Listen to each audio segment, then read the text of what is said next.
بسم الله الرحمن الرحيم. الحمد لله والصلاة والسلام على رسول الله وبعد. اللهم علمنا ما ينفعنا وانفعنا بما علمتنا وزدنا علما يا رب العالمين. آمين.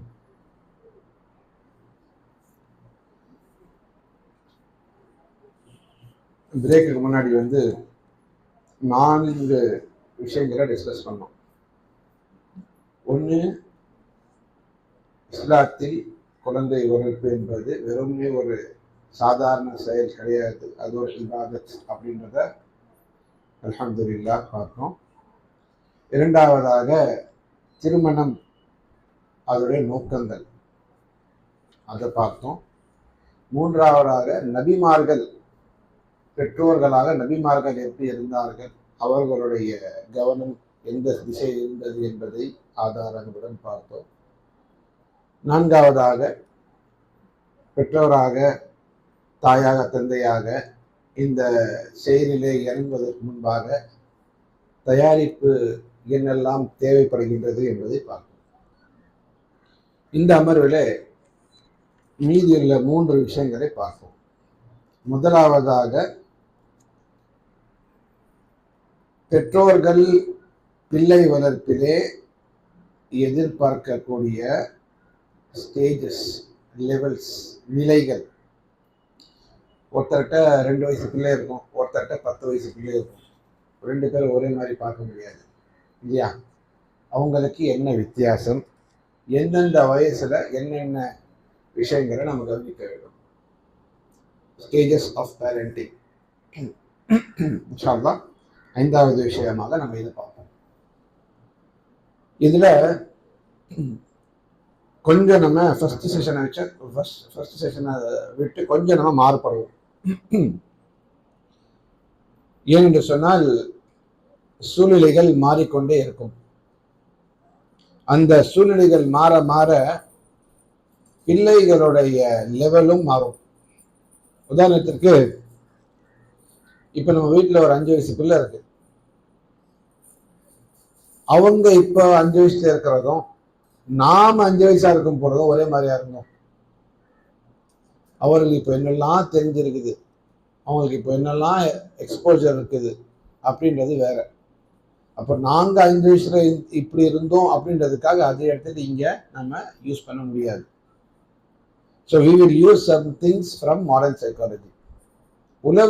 உளவியல் ரீதியாக இப்பொழுது உள்ள பிள்ளைகள் அவர்களுடைய மாறுபாடுகள் ஒவ்வொரு வயசை எட்டும் பொழுது அவர்களுக்குள் ஏற்படக்கூடிய அந்த வித்தியாசங்கள், டெவலப்மெண்ட்ஸ், சேஞ்சஸ், இதன் கண்ணோட்டத்தில் நாம் இன்ஷா அல்லாஹ் நம்மளுடைய செஷனை வைப்போம். உளவியல் சொன்ன உடனே நம்ம வேற ஏதோ பிலாசபிக்கல் ஆங்கிள் போகல. அந்த பிள்ளை அந்த வயசுல என்ன விஷயங்களை எதிர்பார்க்கும், எப்படி செயல்படும், அதை பேக்ரவுண்டா வச்சுக்கிட்டு இஸ்லாமிய ரீதியாக நம்ம எப்படி டீல் பண்ண வேண்டும், அவ்வளவுதான். Not a big difference. So researchers, இந்த விஷயத்தில் வல்லுநர்கள் என்ன சொல்றாங்கன்னு சொன்னா, every 3 years there is a drastic change in every child. ஒவ்வொரு 3 வருடங்களிலும் ஒரு பிள்ளையில் மிகப்பெரிய வேறுபாடு, ஒரு முன்னேற்றம், ஒரு டிஃபரன்ஸ் காணப்படுகின்றது. ஒவ்வொரு 3 வருடத்திலும் சொன்னா கரெக்டா இன்னைக்கு அவனுக்கு 3 years, நாளைக்கு நைட்டு தூங்கி எந்திரிச்சா வேற மாதிரி இருப்பான் அப்படிலாம் யோசிக்கக்கூடாது. தோராயமா முன்ன பின்ன. So they have divided the childhood into 5 categories: 0 to 3, 4 to 6, 7 to 9, 10 to 12, more than 12. இந்த 5 லெவல், குறைந்தபட்சம் இந்த 5 லெவல். இன்னும் போறாங்க 15 to 18, 18 to 21, 21 to 24. நம்ம கம்யூனிட்டியில பாத்தீங்கன்னா 21 to 24 யார் யாருக்கு பேரண்ட் தெரியாது, அதனால நம்ம அங்க போக மாட்டோம். இப்போ 21 ஒரு பையனும் ஒரு பொண்ணு வீட்டுல இருந்தா யாருக்கு யாரு பேரண்ட் தெரியாது, அந்த அளவுக்கு தான் இருக்கிறாங்க பிள்ளைகள். ஸோ நம்ம 12+ கொஞ்சம் பெருசுபடுத்தி we will make a common category from there. ஆரம்ப கால ஸ்காலர்ஸ் வந்து எப்படி சொன்னாங்கன்னா, அல்லிமு அவுலாதக்கும் சபஅன் வஅத்திபூஹும் சபஅன் வராஃபிகுஹும் சபஅன். ஆரம்ப கால டிஸ்டிங்விஷன் எப்படி இருந்துச்சுன்னா, முதல் 7 வயசு பிள்ளையோட விளையாடுங்க, அடுத்த 7 வயசு அவங்களுக்கு ஒழுக்கத்தை சொல்லிக் கொடுங்க, அதுக்கடுத்த 7 வயசு அவங்களோட தோழராக அவர்களோட சேர்ந்துங்க. தோழனா மாறாதீங்க, ஆனா அந்த ஃப்ரெண்ட்ஷிப் அவங்கள்ட்ட கொஞ்சம் பெருக்குங்க. 7 7 7 எவ்வளாச்சு 21. இது வந்து ஒரு 2 3 4 சென்ச்சுரிஸ் முன்னாடி சொன்னது. இப்போ உள்ளது எப்படி சொல்றாங்கன்னா, every 3 years there's a change. First 7 அவங்களோட விளையாடணும்னா 2 வயசு பிள்ளைகிட்ட விளையாடுறதும் 7 வயசு பிள்ளைகிட்ட விளையாடுறதும் ஒரே மாதிரி இருக்காது. So I will go with the latest categorization. Every 3 years there is a drastic change. அந்த என்ன வேறுபாடுகள், அவர்களிடம் என்ன மாற்றங்கள் ஏற்படுகின்றன அப்படின்னு ஃபர்ஸ்ட் சொல்லிட்டு, அடுத்து நம்ம செய்ய வேண்டிய கடமைகள் என்ன, நம்ம சிந்திக்க வேண்டிய விஷயங்கள் என்ன என்பதை நம்ம இன்ஷா அல்லாஹ் பார்ப்போம்.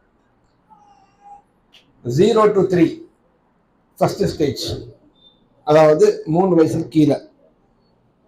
இதுல ஃபவுண்டேஷனல் இயர்ஸ்ன்னு சொல்லுவாங்க. இதுதான் பில்டிங்கோட ஃபவுண்டேஷன், ஒரு மனிதனுடைய உருவாக்கம்.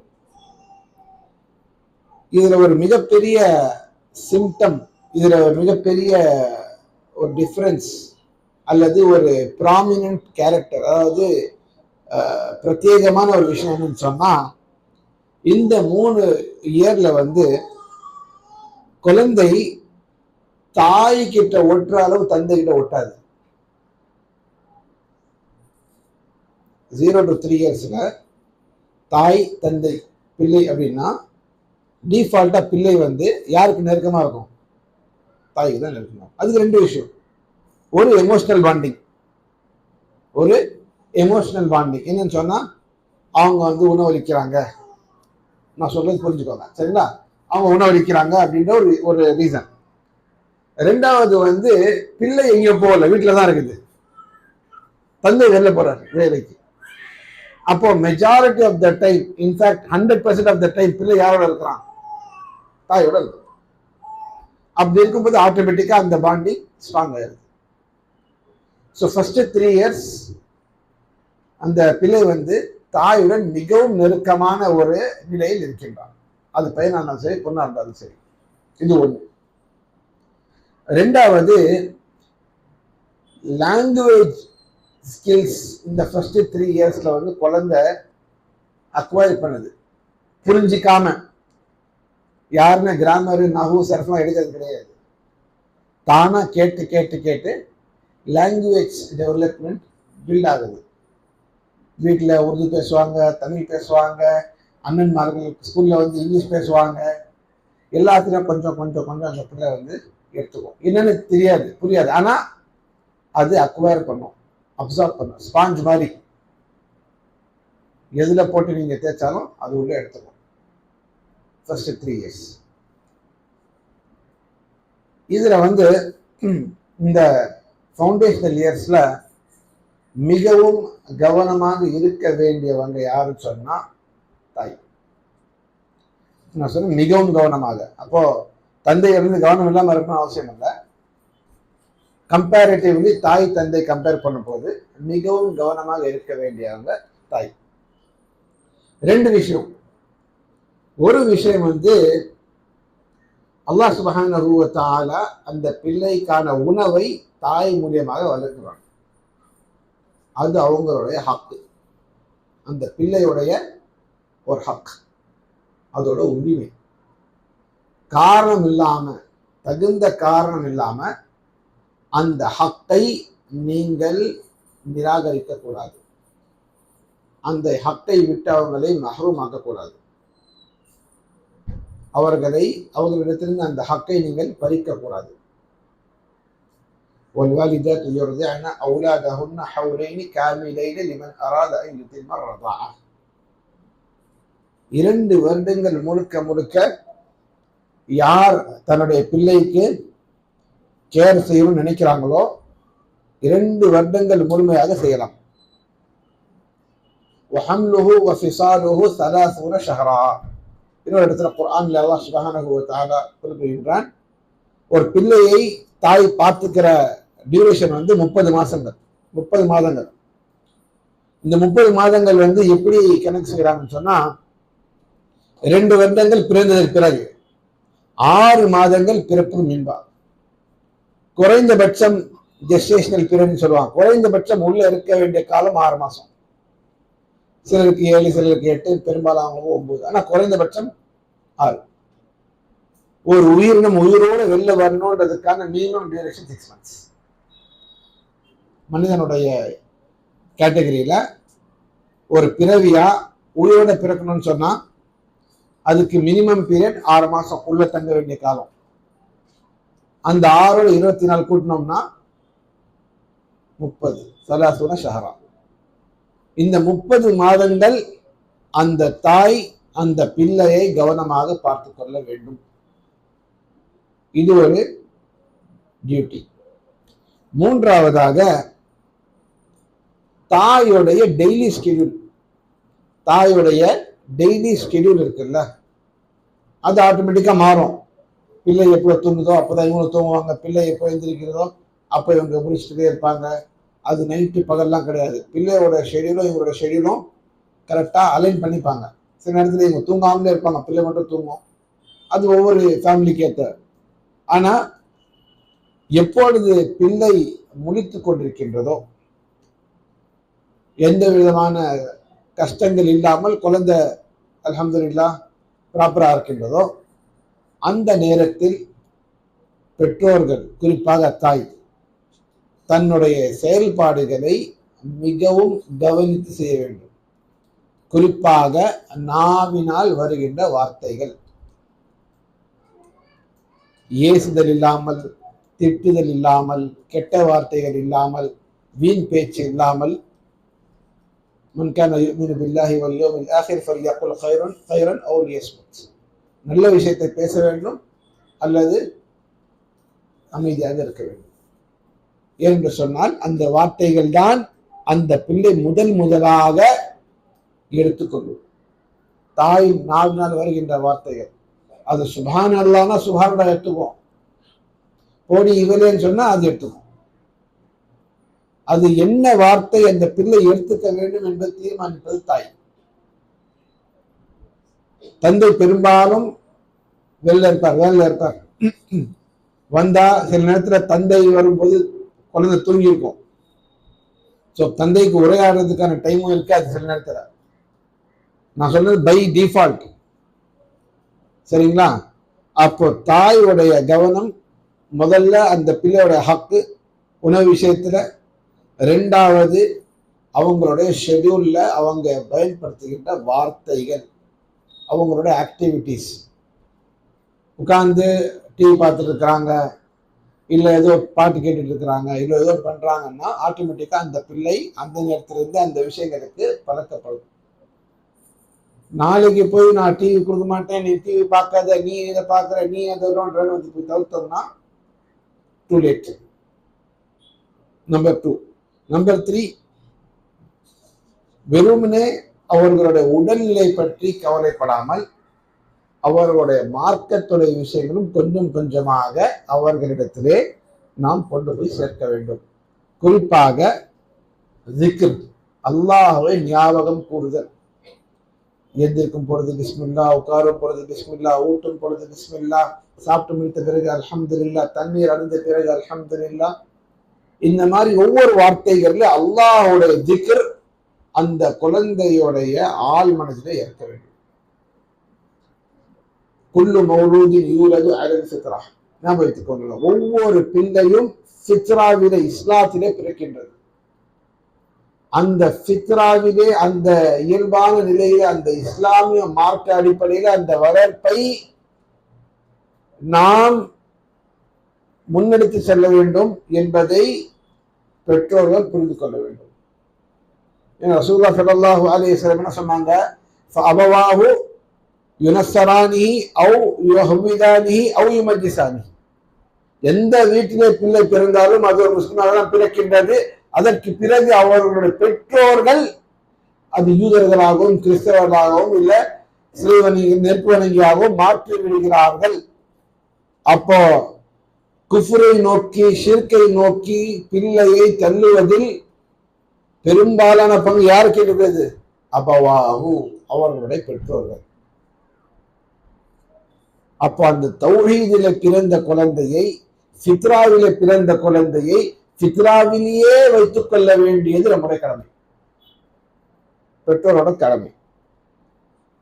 அல்லாஹ்வுடைய திக்ர், அல்லாஹ்வை நினைவு கூறுதல், இந்த விஷயங்களில் அதிகமாக கவனம் செலுத்த வேண்டும். குறிப்பாக வேலை செய்யும் தாய்மார்கள், இது ஒரு பெரிய சேலஞ்ச். தாய் வீட்டில் இருக்கிறாங்கன்னு சொன்னா பெரும்பாலும் இந்த விஷயங்களை டேக் கேர் பண்ணிக்கலாம். ஆனா வேலைக்கு செல்லும் பெண்களாக இருந்தால் இது ஒரு பெரிய சேலஞ்ச். ஏன்னு சொன்னால் இங்க ரெண்டு விஷயம் ரிஸ்க்ல போடுறீங்க, ரெண்டு விஷயத்துல டேஞ்சர் இருக்கு. ஒண்ணு என்னன்னு சொன்னா, அந்த குழந்தைக்கு உளவியல் ரீதியாக ஒரு டார்ச்சர். உளவியல் ரீதியாக அந்த பிள்ளை தாயை பற்றி தான் யோசிக்கும், தாயை சார்ந்துதான் இருக்கும், தாயை டிபெண்ட் பண்ணி தான் இருக்கும். அப்போ அந்த தாயை எதிர்பார்க்கும் நேரத்தில் தாய் இல்லை என்று சொன்னால் உளவியல் ரீதியாக அந்த குழந்தை பாதிக்கப்படுகின்றது. Bonding, emotional and psychological bonding does not take place. பின்னாடி சொல்றாங்க இவருக்கு மேல ஒரு ஃபீலிங்கும் கிடையாது அப்படின்ட்டு. அவங்களுக்கு அந்த ஃபீலிங் ஏற்படுத்துகின்ற அந்த வயசுல அவங்களோட நீங்க இல்லைன்னு சொன்னா ஆட்டோமேட்டிக்கா அது ஏற்படாது.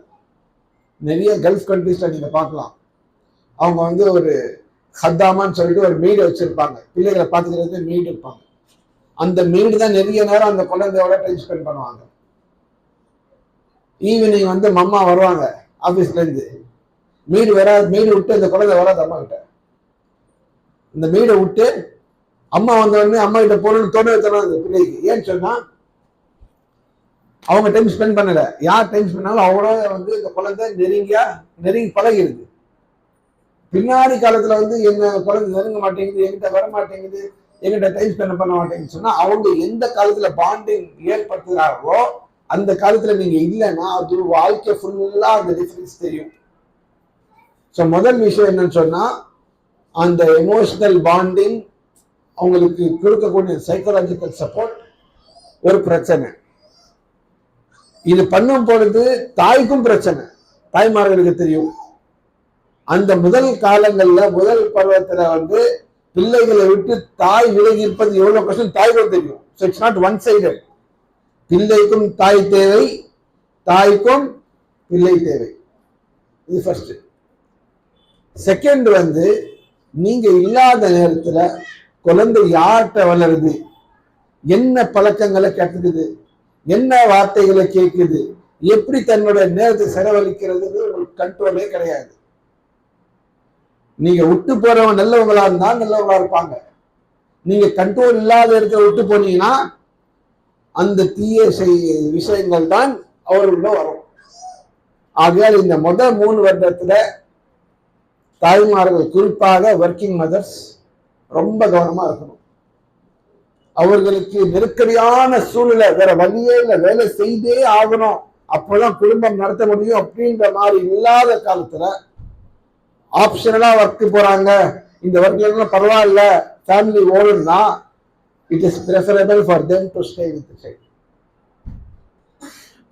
ஒரு இக்கட்டான சூழ்நிலை, நெருக்கடி, பொருளாதார நெருக்கடி, 2 பேரை ஒர்க் பண்ணாதான் வீடு ஓடுன்ற சூழ்நிலை தவிர வேற சூழ்நிலை இருந்துச்சுன்னா அந்த தாய் பிள்ளையோடு இருப்பதுதான் மார்க்கத்தை பொறுத்தவரை சிறந்தது. அதுதான் முயற்சி செய்ய வேண்டும். பிரேக் எடுத்துக்கலாம். இப்போலாம் நிறைய மெட்டர்னிட்டி பிரேக், அது இந்த ரீஜாயினிங் எல்லாம் கவர்மெண்ட் சைட்ல ஏற்படுத்தி கொடுத்துட்டாங்க. Long break, short break. சரியா?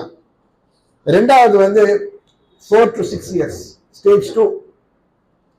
4 to 6 இயர்ஸ்ல இங்கிலீஷ்ல இது இண்டிவிஜுவாலிட்டி டெவலப்மெண்ட்.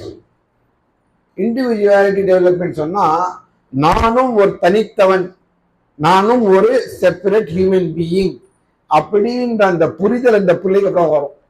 4 to 6. 0 to 3 அம்மாவோடையே ஒட்டி உறவாடி, அம்மாவுக்கு தெரிஞ்ச வீடு இவனுக்கு வீடு, அம்மாவுக்கு தெரிஞ்ச ரூம் தான் இவனுக்கு ரூம், அம்மா வீட்டுல இருக்கிற பாத்ரூம் தான் அவனுக்கு பாத்ரூம், எல்லாமே அப்படிதான். அம்மாவுக்கு என்ன உலகம் தான் அதான் இந்த பிள்ளைக்கு உலகம். ஆனா 4ல இருந்து 6 வரைக்கும் என்ன ஆகும்னா கொஞ்சம் வெளிப்படையா வந்து எக்ஸ்ப்ளோர் பண்ணோம். பக்கத்து வீட்டுக்கு போவோம், இல்ல உறவினர் வீட்டுக்கு போவோம், ஸ்கூலுக்கு கிண்டர் கார்டனுக்கு போவோம். அப்ப என்ன ஆகுதுன்னா கொஞ்சம் ஐம் அன் இண்டிவிஜுவல், நானும் ஒரு தனி மனிதன் அப்படின்ற அந்த ஃபீலிங் வந்து 4 to 6ல வரும். அதுல சேர்த்து என்ன வரும்னு சொன்னா விளையாட்டுத்தன்மை வரும். விளையாடணும், ஓடணும். பெரும்பாலும் நீங்க வந்து எது ஹைப்பர் ஆக்டிவிட்டின்னு நினைக்கிறீங்களோ அது ஹைப்பர் ஆக்டிவிட்டி, அதான் ஆக்டிவிட்டி. இந்த 4 to 6 இயர்ஸ்ல வந்து குழந்தைகள் they become active. ஏன்னு சொன்னா இப்பதான் அவங்களால ஓட முடியும், விழாம ஓட முடியும், விழாம நடக்க முடியும். ஒரு ப்ராப்பரா ஸ்டேபிளான ஒரு பிசிக்கல் செட்டப் வந்து 4 years and 6 years நடுவில் தான் வந்து ஒரு இண்டிவிஜுவாலிட்டி வருது அவங்களுக்கு. 0 to 3 இயர்ஸ்ல பாதி நேரம் வந்து தவிர்ந்திருப்பாங்க, பாதி நேரம் நொண்டி நடந்திருப்பாங்க, விழுந்திருப்பாங்க. அப்ப என்ன ஆனா அது கொஞ்சம் எக்ஸ்ப்ளோர் பண்றது பயமாவே இருக்கும். ஒரு சின்ன படிக்கட்டுல கால் வைக்கிறது மாதிரி வச்சு இருக்கு. பாத்தீங்கன்னா அந்த குழந்தை ஒண்ணுமே இருக்காது, அந்த ஸ்லோப். ஆனா வெக்கியம் எடுத்துரும், பயம் இருக்கும். ஏன்னா நம்ம விழுந்துருவோமோ அப்படின்ற மாதிரி பயம் இருக்கும். ஆனா 4 to 6 இயர்ஸ்ல வந்து நம்ம நிக்க சொன்னா நிக்காது. அந்த இண்டிவிஜுவாலிட்டி எக்ஸ்ப்ளோர் பண்றதுக்கான தன்மை 4 to 6ல வரும். அப்போ என்ன பண்ணணும்? விளையாடணும். பெற்றோர்கள் அவங்களோட விளையாடணும். பிசிக்கல்னா பிசிக்கல். இங்க தந்தை தன்னுடைய இருப்பிடத்தை நிரூபிக்க போயிடும். 4 to 6ல the father has to prove his existence. இது வந்து பேலன்ஸ் பண்ற நேரம். 0 to 3 அந்த பக்கம் போயிட்டாங்க, 1-0 இப்போ இந்த 1 நாள் பண்றதுக்கான நேரம். இந்த 4 to 6 ஃபாதர் மிஸ் பண்ணிட்டாங்கன்னா அம்மா பிள்ளை, அதுக்கப்புறம் ஃபாதர் வந்து யாரோ வந்துட்டு போவாங்க, அந்த மாதிரி ஆயிரும். அந்த 4 to 6ல வந்து the father has to make up, the father has to put double effort. அந்த பேலன்ஸை மெயின்டைன் பண்றதுக்கு 4 to 6ல தந்தை சார்பில் வந்து 2 மடங்கு முயற்சி வேண்டும். ஏன் என்று சொன்னால் இது துள்ளி விளையாடும் வயது. பையன் ஓடனா அம்மாவால ஓட முடியாது. யார் ஓடணும்? அப்பாதான் ஓடணும். பையன் திடீர்னு குதிச்சு எங்க அடிபட்டுருவான், டாக்டர் யார் போறது? அப்பதான் போகணும். 4 to 6ல ஃபாதரோட என்கேஜ்மெண்ட் டபுளா இருக்கும். ஒரு பதப்படமா டெய்லி ஒரு பதட்டம். இன்னைக்கு என்ன பண்ணோம், இன்னைக்கு என்ன பண்ணாலும் வீட்டுல இருந்து ஒரு போன் அடிச்சா நமக்கு எடுக்கிறதுக்கு முன்னாடி ரைட்டு வண்டியை எடு, ரைட் ஏதோ நடந்திருக்கு சம்பவம் நடக்கும்.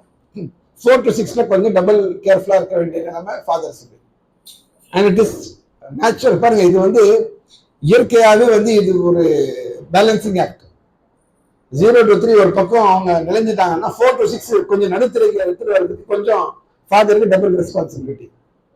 அப்ப என்ன ஆகுதுன்னா இந்த நேரத்துல வந்து விளையாடுற மனப்பான்மை அதிகம் குழந்தைகளுக்கு. அப்போ அந்த ஃபாதர், இந்த தந்தை வந்து அதிகமாக நேரத்தை கழிக்க வேண்டும். எஸ்பெஷலி ஈவினிங்கு, வீக்கெண்ட்ஸ், பார்க்கு, பீச்சு, எங்கெல்லாம் ஹலாலான இடம் இருக்கோ அங்கெல்லாம் கூப்பிட்டு போங்க, ஓட விடுங்க, உலகத்தை பார்க்க விடுங்க. இந்த நேரத்தில் என்ன ஆகும்னா அப்சர்வேஷனல் ஸ்கில்ஸ் அதிகமாகும். குழந்தைகள் வந்து இந்த பார்த்து ஒரு விஷயத்தை அப்சர்வ் பண்றது அதிகமா இருக்கும். அது நல்ல விஷயங்களாக இருந்தாலும் சரி, கெட்ட விஷயமா இருந்தாலும் சரி. நீங்க 2 பேர் கணவன் மனைவி பிள்ளைக்கு முன்னாடி சண்டை போட்டுக்கிட்டீங்கன்னா குழந்தைக்கு புரியும், எதுவும் நடந்திருக்கு அப்படின்ட்டு. அவங்களுக்கு அந்த புரிதல் ஏற்படும். எப்போ நீங்க உங்க மனைவிட்ட கோபமா இருக்கீங்க, உங்க மனைவி உங்களை எப்போ கோபமா இருக்கிறாங்க, குழந்தைக்கு சொல்ல தெரியாது, ஆனா கிளியரா தெரியும். அந்த கதவு மூடுற சவுண்டே தெரிஞ்சிடும், உள்ள ஏதோ சண்டை நடந்துருக்கு அப்படின்ட்டு. ஸோ அப்சர்வேஷனல் லேர்னிங் அதிகம் 4 to 6ல. குழந்தைகள் இப்போ வந்து புரிந்து கொள்ற மனப்பான்மை அவங்களுக்கு அதிகமாக இருக்கும். ஒரு விஷயத்த வந்து அவங்களால வந்து ஏன் அப்பா பேச மாட்டேங்கிறாங்க, அம்மா ஏன் அப்பா அம்மா வந்து ஆங்கிரியா இருக்காங்க, இதெல்லாம் கேட்கிற கேள்வியோட 4 to 6. அதே மாதிரி இமிட்டேஷன் ஸ்கில்ஸ். இமிட்டேஷன்னா ஒருத்தங்களை பார்த்து அப்படியே பண்றது.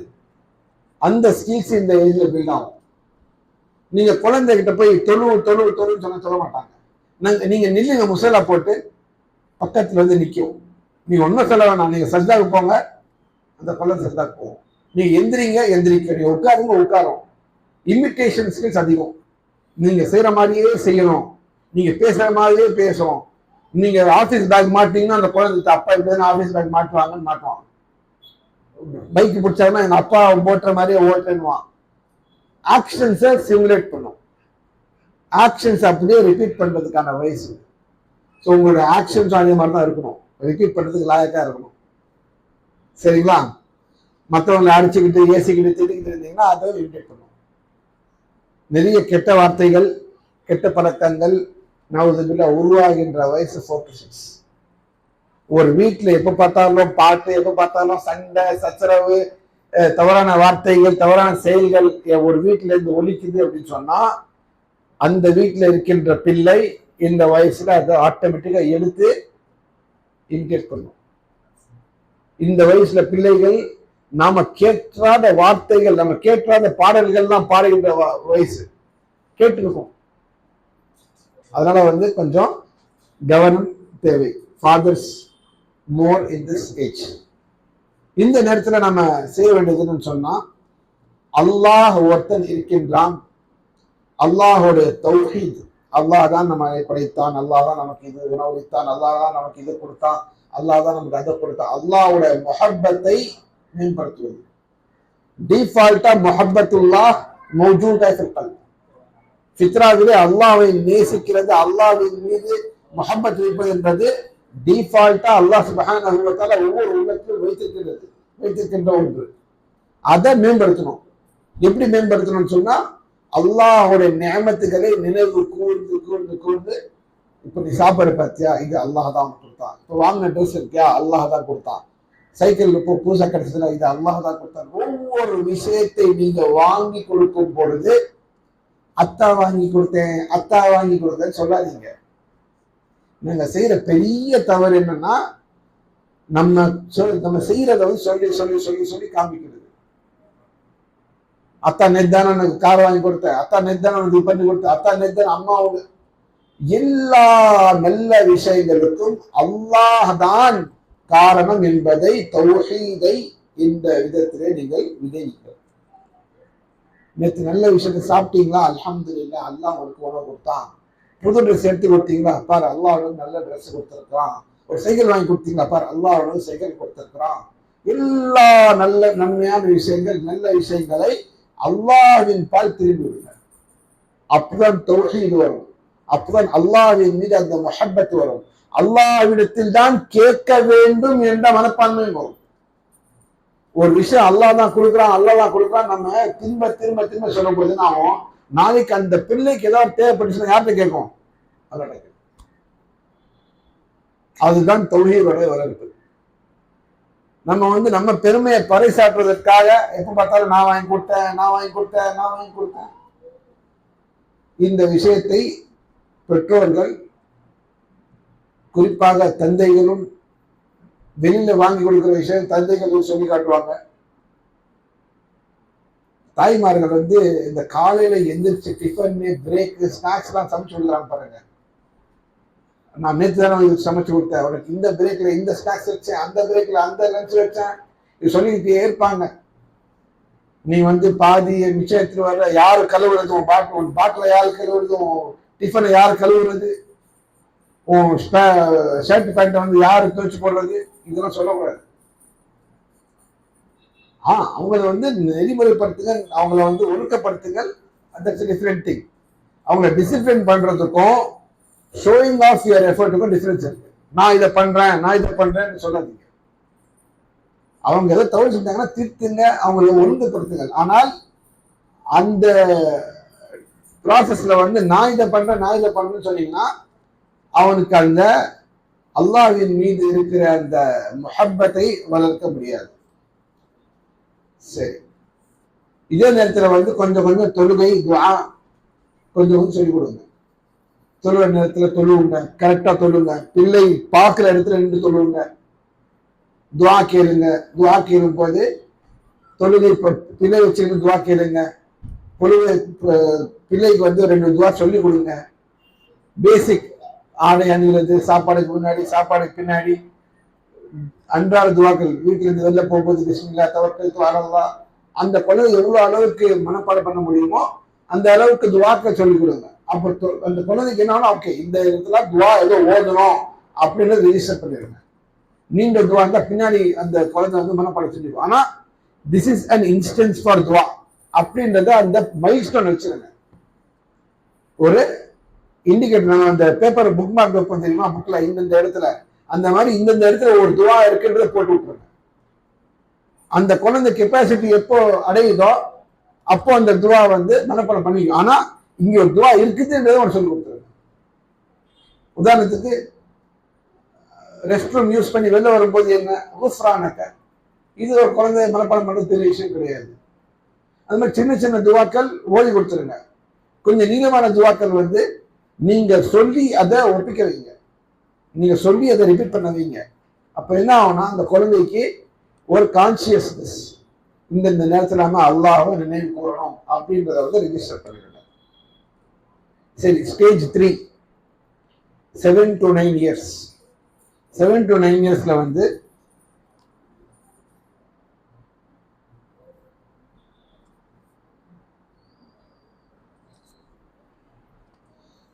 7 to 9 yearsல வந்து கொஞ்சம் எக்ஸ்போஜர் டு த வேர்ல்ட், இது வந்து கொஞ்சம் வெளி உலகத்தை பார்க்குற டைம்.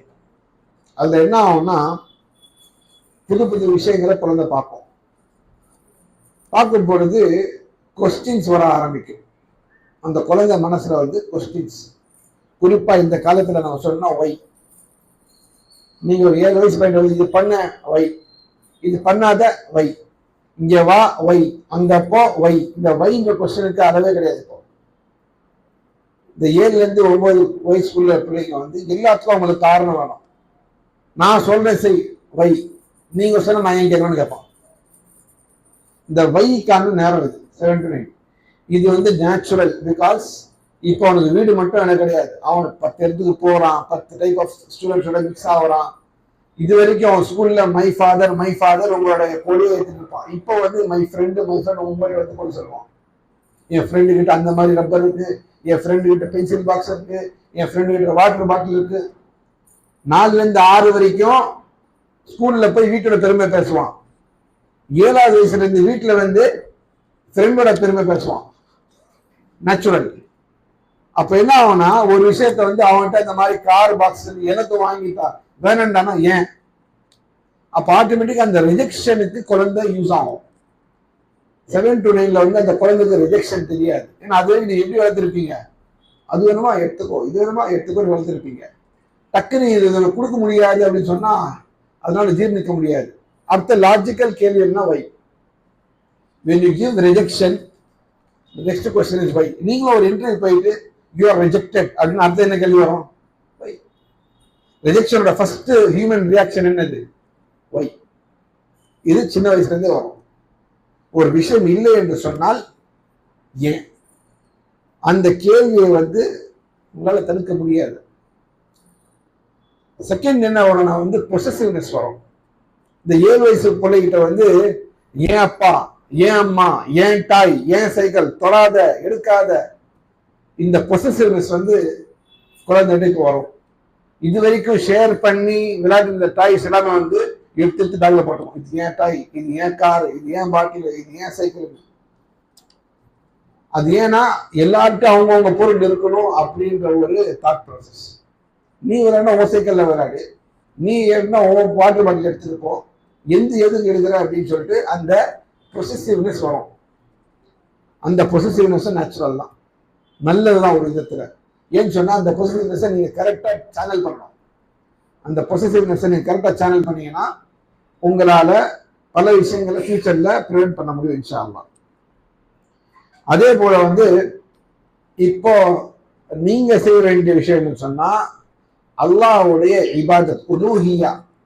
நம்ம ஏன் படைக்கப்பட்டோம், அல்லாஹ் எதுக்கு நம்ம படைச்சான், நம்ம என்ன பண்ணணும், நம்ம யாரு, நம்ம நபி யாரு, குர்ஆன்னா என்ன அப்படின்றத இப்போ you have to start putting into their heads. அவங்களோட பர்பஸ். ஏன்னா இப்ப அவங்க யோசிக்க ஆரம்பிச்சிட்டாங்க, ஒயின்னு கேட்க ஆரம்பிச்சிட்டாங்க.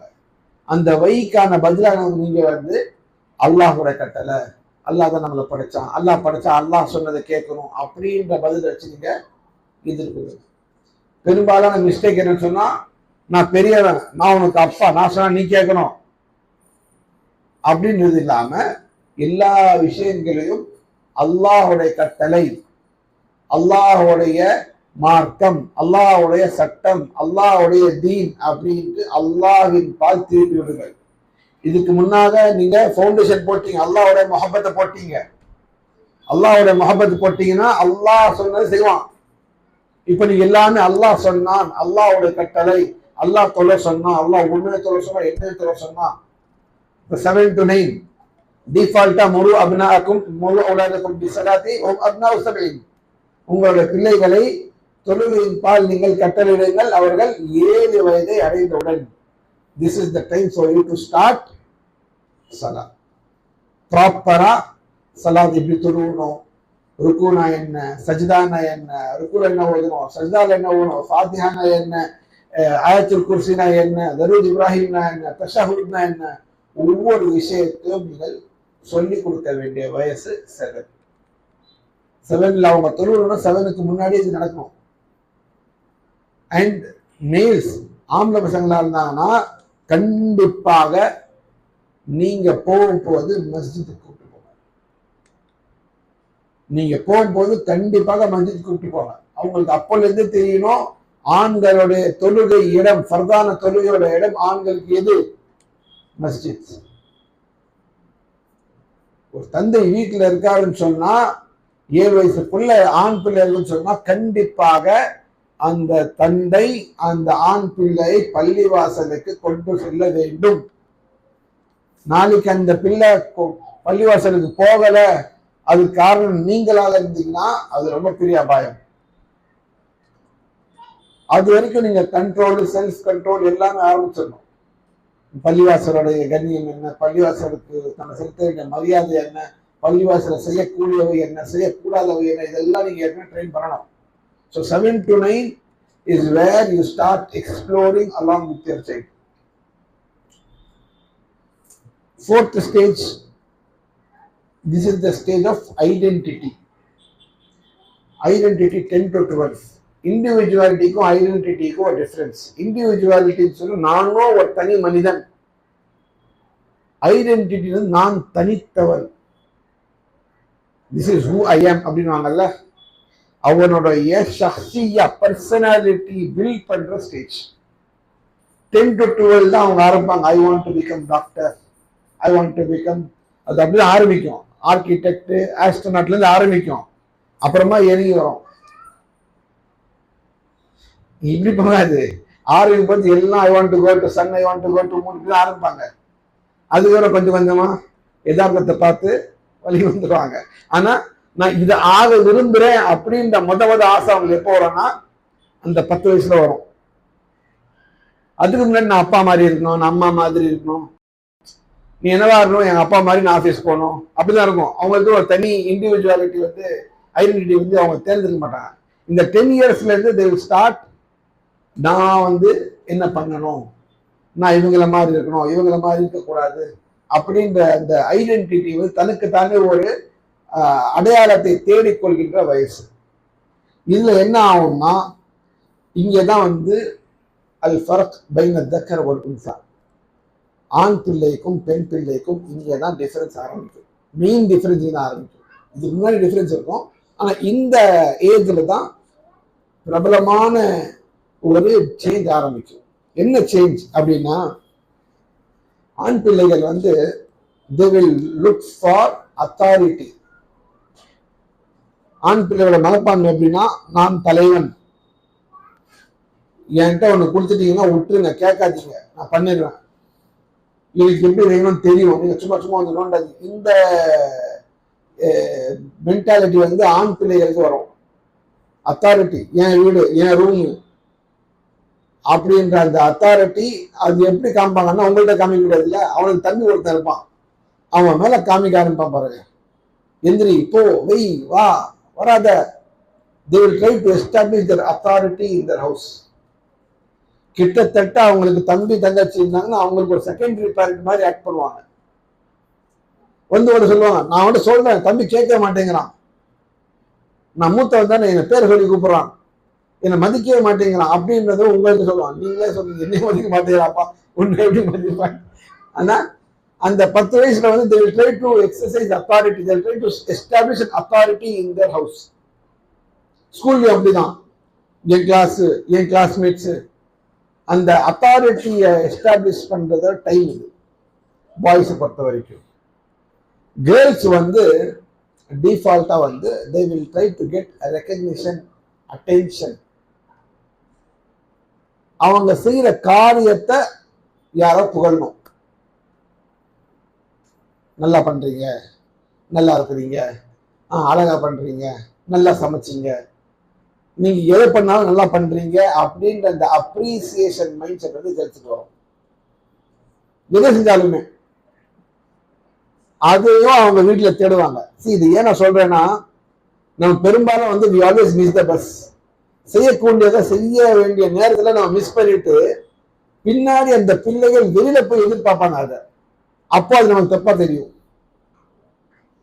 இதே விஷயத்த வீட்டுல நம்ம கொடுத்துட்டோம்னா வெளில போகாது. நம்ம வீட்டுல அவங்களுக்கு தேவை இருக்கிற டிமாண்ட்ஸ் வந்து நம்ம பூர்த்தி செய்யலைன்னா they will seek external validation. வெளியில போய் யார்கிட்ட பண்ணி காமிச்சு அவங்க புகழ்றாங்கன்னு பார்ப்பாங்க. அப்போ நமக்கு தப்பா தெரியும். 90% of the cases, especially girls, அவங்க ஒரு தவறான வழியில போறாங்கன்னா எதற்காக போறாங்கன்னா, உங்களுக்கு என்னை பத்தி உங்களுக்கு என்னுடைய அருமையே தெரியல, அவங்க பாருங்க அப்படின்னு சொல்லிட்டு ஆரம்பிப்பாங்க. என்னை இப்படி புகழ்றான், இப்படி மெசேஜ் அனுப்புறான், என்னை பாராட்டுறான், நீங்க என்ன பண்றீங்க? So they always look for validation. நான் செய்யறது நல்லா இருக்கு. பெரும்பாலும் ஒரு 10-12 வயசு உள்ள ஒரு பொண்ணு பிள்ளைய வீட்டுல இந்த நேரத்துல நீங்க பார்க்கக்கூடிய அதிகமான இடம்னா ஒரு கண்ணாடிக்கு முன்னாடி. they become self-aware, self-conscious. ஒரு கண்ணாடி எப்ப பார்த்தாலும் கண்ணாடியில பார்த்துக்கிட்டே இருப்பாங்க, அப்சர்வ் பண்ணிக்கிட்டே, நான் எப்படி இருக்கேன், நான் எப்படி இருக்கேன்னா, அப்படி போட்டா எப்படி இருக்கேன், இப்படி போட்டா அப்படி இருக்கேன், இதை போட்டா எப்படி இருக்கேன், அதை போட்டா எப்படி இருக்கேன். they will try to self-observe themselves. இத இன்னொருத்தங்க பார்த்தாங்கன்னா அவங்களுக்கு பிடிக்குமா பிடிக்காதா, அவங்களுக்கே ஒரு பிரச்சனை இருக்கும். ஆனா அந்த பிரச்சனை வந்து மக்கள் என்ன சொல்லுவாங்க, யாராவது இப்படி பார்த்துட்டாங்கன்னு என்ன சொல்லுவாங்க, யாராவது இப்படி என்ன நோட் பண்ணாங்கன்னு என்ன சொல்லுவாங்க, நான் பார்த்தேன்னு ஃபர்ஸ்ட் எனக்கு என்ன அப்சர்வ் பண்ணுவாங்க. இது எல்லாமே அவங்களுடைய அந்த அப்ரிசியேஷன் நீட். அவங்களுக்குன்னு ஒரு சைக்காலஜிக்கல் நீட் என்னன்னா அப்ரிஷியேட் பண்ணணும், அப்ரிஷியேட் பண்ணணும். டிஃபால்ட் இது. அது அங்க ஆரம்பிச்சு மரணிக்கிற வரைக்கும் போகுது. அது எங்க வீட்டுல ஏதாவது சமைச்சிட்டு நல்லா சமைச்சாங்க, கஷ்டப்பட்டு சமைச்சாங்க, நீங்க சாப்பிட்டுட்டு எந்திரிச்சு போயிட்டீங்க, அவங்களுக்கு என்ன ஃபர்ஸ்ட் அவங்களுக்கு என்ன தோணும்? நல்லா இல்லையா? நீங்க சாப்பிட்டீங்களா, அவங்களுக்கு வயிறு நிரம்பிச்சா? அவங்களை பொறுத்த வரைக்கும் ஒண்ணுமே சொல்லாம போயிட்டாங்கன்னா அப்போ நல்லா இல்லை. அவங்களுக்கு டிஃபால்ட் என்னன்னா, ஒண்ணுமே நல்லா இல்லைன்னா ஒண்ணுமே சொல்ல மாட்டாங்க, நல்லா இருந்தா சொல்லுவாங்க. ஒண்ணுமே சொல்லனா அதுக்கு அர்த்தம் ஒண்ணும் இல்லை அப்படின்னு கிடையாது. அவங்கள்ட்ட டிக்ஷனரியில சைலன்ஸ் ஹஸ் நோ மீனிங். சைலன்ஸ்னா நல்லா இல்லைன்னு அர்த்தம்.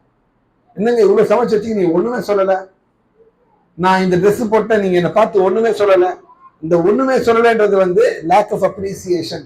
அவங்களுக்கு ஒரு நீட் இருக்கு, அதுவும் இயல்பு தான். இது எதோ குறை சொன்னதுக்கு இல்லை, நான் தான் சொல்றேன். This is to differentiate their attributes. Allah வந்து வலைஸ தக்கரு கல் உன்ஸா, ஆண் பெண் போல் ஆக மாட்டான். இது குர்ஆனிலே அல்லாஹ் சுப்ஹானஹு வ தஆலா அதை வேறுபடுத்தி காமிச்சிட்டான். எப்போ மரியம் அலைஹிஸ்ஸலாமோட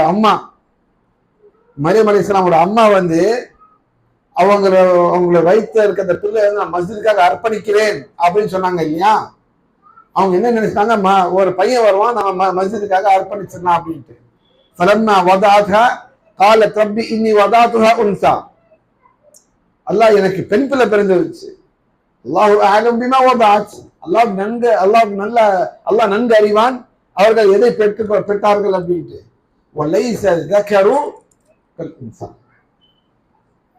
ஆண் பெண் போல் இல்லை. பிசிக்கல் ஆட்ரிபியூட்ஸ்ல, ரிவார்ட்ல அதெல்லாம் வேற. சில விஷயங்கள் ஆண் பெண் போல் இல்லை, அவர்களுக்கு வேறுபட்ட கேரக்டரிஸ்டிக்ஸ். அப்போ இந்த பெண் பிள்ளை 10-12 என்ன ஆகும்? they will seek recognition, appreciation. வீட்டில் உள்ளவங்க தாய் தந்தை குறிப்பாக வந்து அந்த நீடை ஃபுல்ஃபில் பண்ணணும். நல்லா இருக்க, ட்ரெஸ் நல்லா இருக்கு, நீ சமைச்சது நல்லா இருக்கு, நீ பண்ற இந்த ஆர்ட் ஒர்க் நல்லா இருக்கு, நீ நல்லா வரைகிற, பண்ணிக்கிட்டே இருங்களேன். they will not go for external validation. நீங்க வீட்டில் அந்த பாராட்டை தெரிவிக்கலன்னா அவங்க டிக்டாக்லயும் இன்ஸ்டாலையும் ஃபேஸ்புக்லையும் தேடுவாங்க. அப்புறமா நமக்கு வரும் எவ்வளவு தைரியம் இருந்தால் ஆரம்பிக்கும். அது ஆரம்பிக்கிறதுக்கு முன்னாடி நம்ம பார்த்துக்கணும் எதுக்கு வெளில போறாங்க, அவங்களுக்கு கொடுக்க வேண்டியது நம்ம வீட்டில் கொடுத்துதான் எதுக்கு வெளில போறாங்க. ஸோ அந்த பெற்றோர்கள் வீட்டில் உள்ளவங்க அந்த நீட் அண்டர்ஸ்டாண்ட் பண்ணி நடந்துக்கணும். பாய்ஸை பொறுத்த வரைக்கும் ஸ்டார்ட் கிவிங் தெம் ரெஸ்பான்சிபிலிட்டி. இந்த வேலை உண்டு, இந்த சைக்கிள் ஓரமா பார்க் பண்ணு, அந்த டூ வீலர் அப்படி தள்ளி நிப்பாட்டு, ஏதோ ஒண்ணு. அவனுக்கு அத்தாரிட்டி வேணும். நீ வீட்டுல பெரியவன்டா, நீ ஒரு ஆம்பளடா அப்படின்னு சொல்ற மாதிரி அவனுக்கு ஒரு அத்தாரிட்டி வேணும். அந்த அத்தாரிட்டி அந்த ஏஜ்ல கொடுங்க. அப்ப என்ன ஆகும்னா அவனுக்குன்னு ஒரு ரெஸ்பான்சிபிலிட்டி வரும். ஓ, நம்ம பொறுப்புல கொடுத்துட்டு வாங்க, நம்ம சொல்லல நான் வீட்டுக்கு போயிட்டு வரேன் அம்மா பார்த்துக்கோன்னு சொல்லி போவோம்ல, அந்த மாதிரியான அத்தாரிட்டி ஹி எக்ஸ்பெக்ட்ஸ். என்னையும் ஒரு பெரிய ஆளா மதிக்கிறாங்க, என்ன நம்பி போறாங்க அப்படின்றத வந்து they should feel that they are trusted. என்ன நம்புறாங்க அப்படின்னு வரணும். என் பெற்றோர்கள் என்ன நம்புறாங்க, என்னை நம்பி ஒரு விஷயத்த ஒப்படைக்கிறாங்க அப்படின்ற ஃபீலிங் உங்களுக்கு வரணும். அது வீட்டில் வரல, நீ உதவாகிற, உனக்கு ஒன்றும் தெரியாது, நீ ஏமாதி, உன்னை எல்லாம் ஏமாத்தி தள்ள மிளகா அரைச்சு போயிடுவாங்க, இப்படிலாம் சொல்லிட்டே இருந்தோம்னா அவன் ஃப்ரெண்ட்ஸ்ல ஒரு கேங் இருக்கும். அவங்க வந்து இவனை எல்லாம் ஹீரோன்னு பாராட்டுவாங்க, கேங் லீடர்னு சொல்லுவாங்க. இவன் சந்தோஷப்படுவான், பாத்தியா என் ஃப்ரெண்டுக்கு என் அருமை தெரிஞ்சு உனக்கு தெரியல. அப்ப என்ன அவன் வெளில சுத்துவான், சைக்கிள் எடுத்து ரவுண்டா சுத்துவான், பின்னாடி ஒரு நாள் சைக்கிள் போவோம். நம்மளே பார்த்து பாத்தியா தெரு பொறிக்க மாதிரி எல்லாரும் சுத்திட்டே இருக்கிறான் அப்படின்னு. வீட்டுல நீங்க கொடுக்காததுதான் வெளியே தேடுறாங்க. வீட்டுல எது அவங்களுக்கு கொடுக்க வேண்டுமோ அது கொடுக்காத நிலையில் அவர்கள் அதை வெளியிலே எதிர்பார்ப்பார்கள். Majority of the parents do this mistake. அவர்களுக்கு எந்த ஏஜ்ல என்ன தேவை இருக்கின்றதோ அந்த நேச்சுரல் நீட்ஸை நீங்க வீட்டுல பூர்த்தி செய்யுங்க. ஒரு அக்கம்ப்ளிஷ்மெண்ட் பண்றானா, பையன் ஒரு 5 ஜூஸ் முடிச்சிட்டானா, குரூப் ஃபேமிலி குரூப்ல ஒரு மெசேஜ் போடுங்க, மை சன் கம்ப்ளீட்டட் அல்ஹம்துலில்லாஹ் போடுங்க. ஒரு 4 பேர் பாராட்டுறாங்க, பார்ப்பா உங்க சித்தி, உங்க அத்தை, உங்க மாமா எல்லாம் உனக்கு கங்க்ராச்சுலேஷன்ஸ் இருக்கிறாங்க. வீட்டில் ஒரு பார்ட்டி வைங்க, தப்பே கிடையாது. You recognise their achievements. நீங்க அவங்கள பாராட்டுங்க, நல்ல விஷயங்களை ஊக்குவீங்க. அப்ப என்ன ஆகும் சொன்னா அவர்கள் திரும்ப உங்கள்கிட்ட தான் வருவாங்க. நீங்க அதை பண்ண மறந்துட்டீங்கன்னு சொன்னா யாரு பண்றாங்களோ அவங்க பின்னாடி போவாங்க. அங்கதான் the lines are crossed. That is where the lines are crossed. ஒரு பையன் தவறான கண்ணோட்டத்துல ஒரு பொண்ணை அப்ரோச் பண்றானா, ஃபர்ஸ்ட் அவன் எதை ட்ரை பண்றான், எதை அட்டெம்ப்ட் பண்றான்? What is the first bait? What is the first trap that a boy puts for a girl?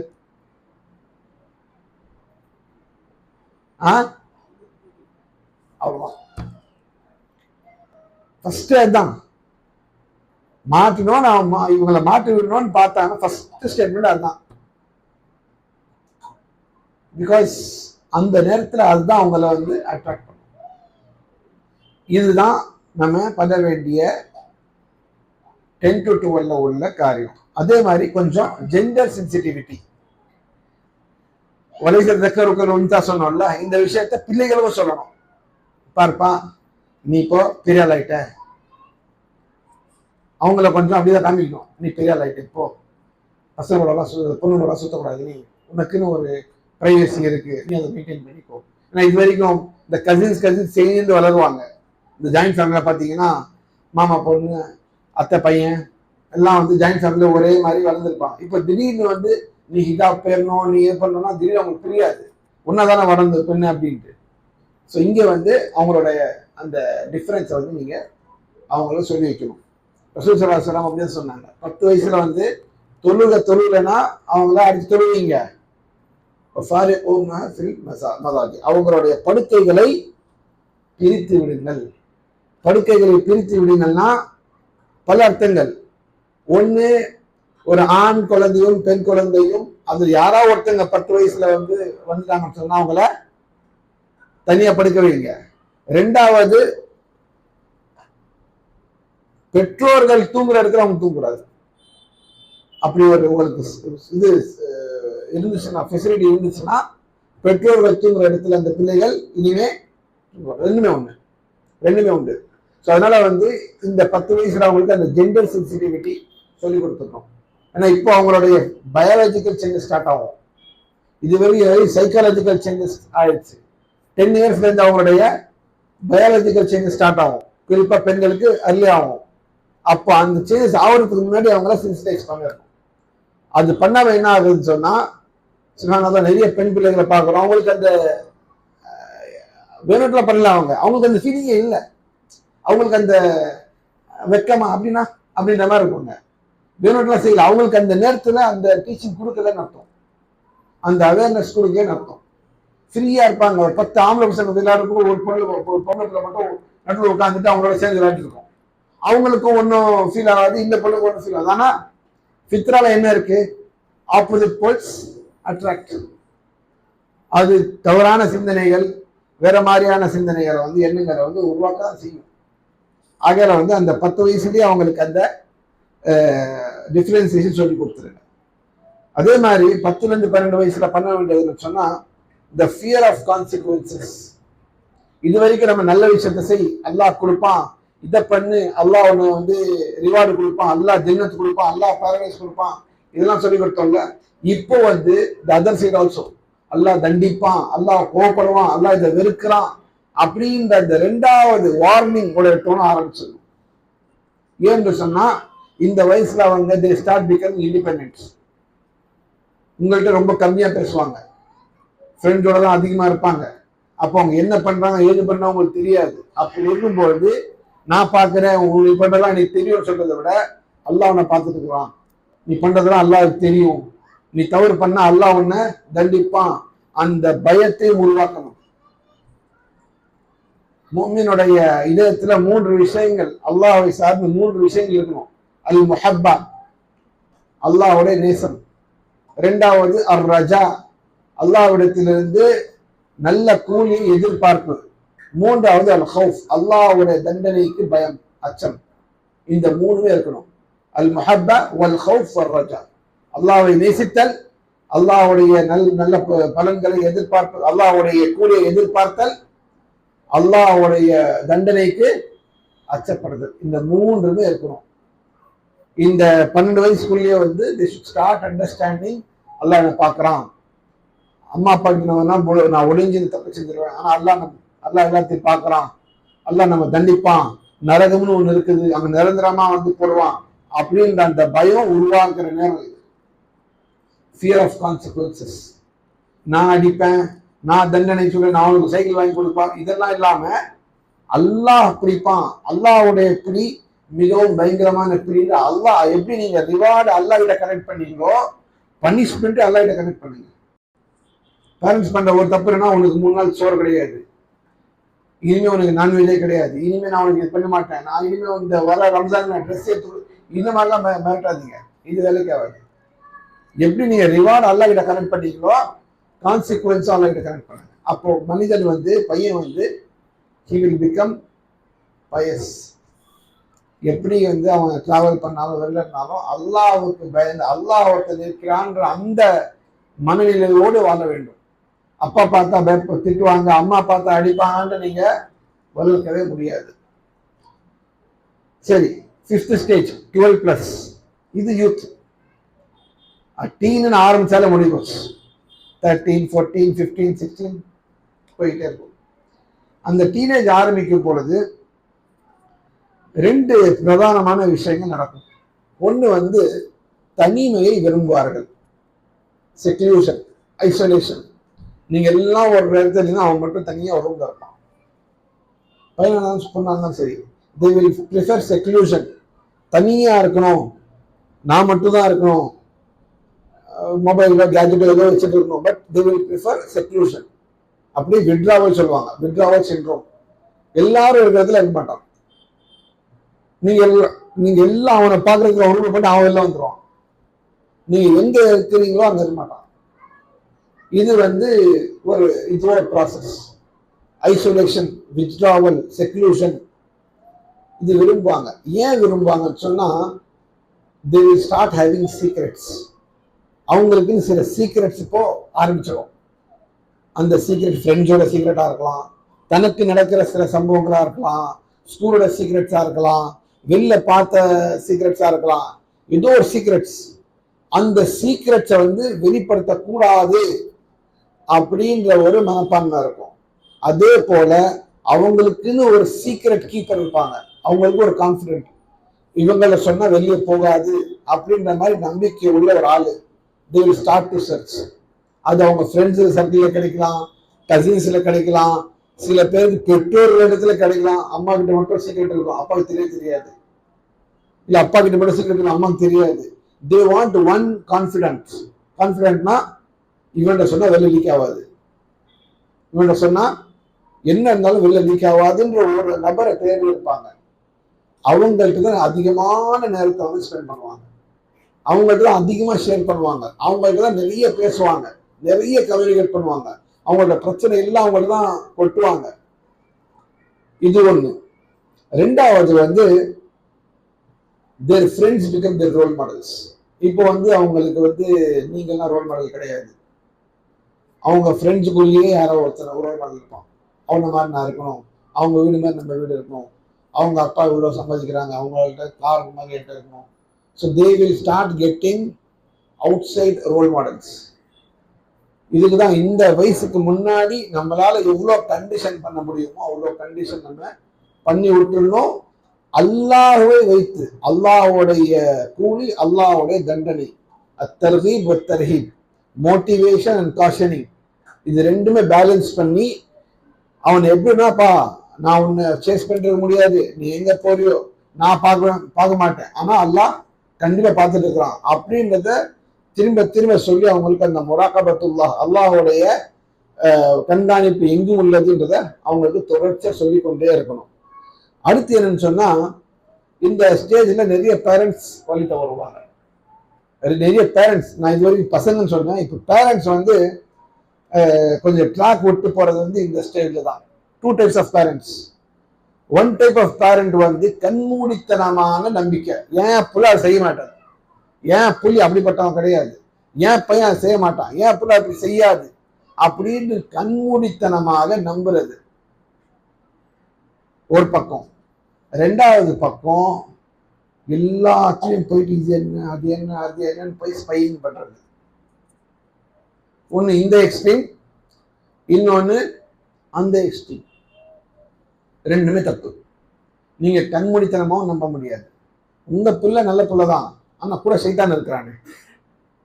உங்களுக்கு சந்தேகம் உங்க பிள்ளை மேல கிடையாது, யார் மேல சந்தேகம்? சைத்தான் மேல சந்தேகம்.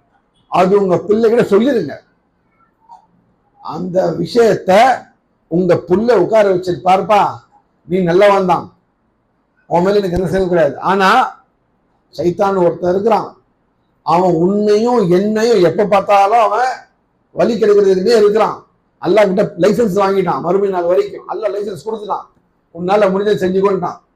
அவங்ககிட்ட பாதுகாத்தா நானும் என்ன பாதுகாத்துக்கணும், உன்னையும் நான் பாதுகாக்கணும், அதனாலதான் நான் ஃபாலோ பண்றேன். நீ எங்க போற வர்றன்னு கேட்கறது அதுக்கு தான், ஓ மேல நம்பிக்கை இல்லாம கிடையாது அப்படின்றத டைரக்டா உட்கார வச்சு சொல்லிடுங்க. இதை நீங்க சொல்லலைன்னா எங்க அப்பா என்ன சந்தேகப்படுறாரு, என் பேரண்ட்ஸுக்கு என் மேல நம்பிக்கை கிடையாது, நான் அப்படிப்பட்டவனா இப்படிப்பட்டவனான்ற வரதுக்கு முன்னாடி இந்த டயலாக் ஷுட் ஹேப்பன். பேரண்ட்ஸுக்கும் சில்ட்ரனுக்கும் டயலாக் ஆகணும். இப்போ ப்ராப்பர் சீரியஸ் டயலாக் ஆகணும். வந்துட்டாங்க 13, 14, 15 வந்துட்டாங்கன்னா கிட்டத்தட்ட உங்க வயது அடைஞ்சிருவாங்க. கேர்ள்ஸ் கூட பாய்ஸ் இன்னும் ஒரு 2 வருஷத்துல they would become adults. So இந்த நேரத்தில் இங்க உட்கார வச்சு பேசிடணும், டைரக்டா பேசணும்.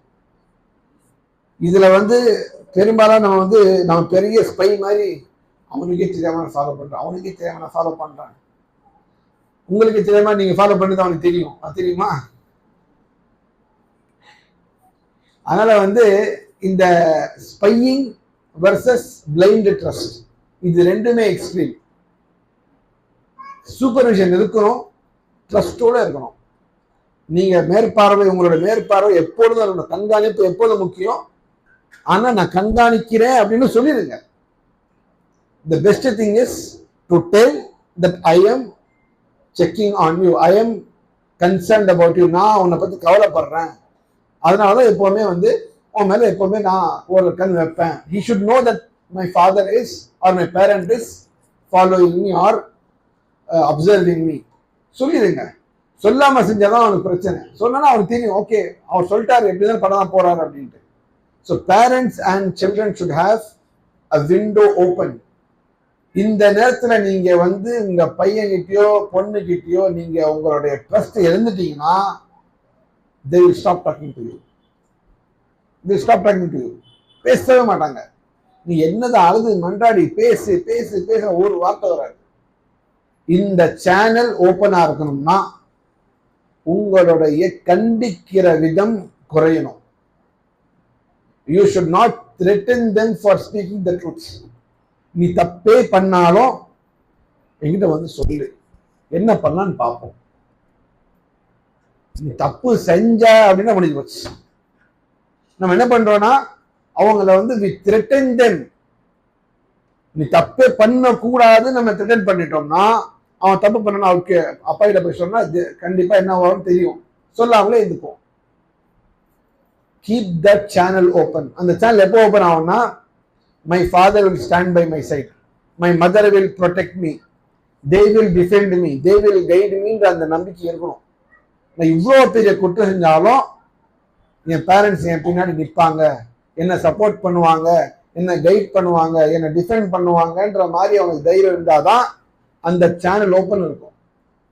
சின்ன சின்ன விஷயங்கள் ஏற்கனவே நீங்க திட்டி திட்டி திட்டி அவங்கள மிரட்டி வச்சிருந்தீங்கன்னா பெரிய தப்பு, சின்ன தப்பு கூட வராது உங்கள்கிட்ட. they will have two faces. நீங்க இருக்கும்போது ஒரு மாதிரியா இருப்பாங்க, நீங்க வீட்டுக்கு கிளம்பும் போது இன்னொரு மாதிரியா மாறிடுவாங்க. இங்கதான் நம்ம மல்டிபிள் பர்சனாலிட்டி டிசார்டர், பைபோலார் டிசார்டர்னு சொல்லுவோம்.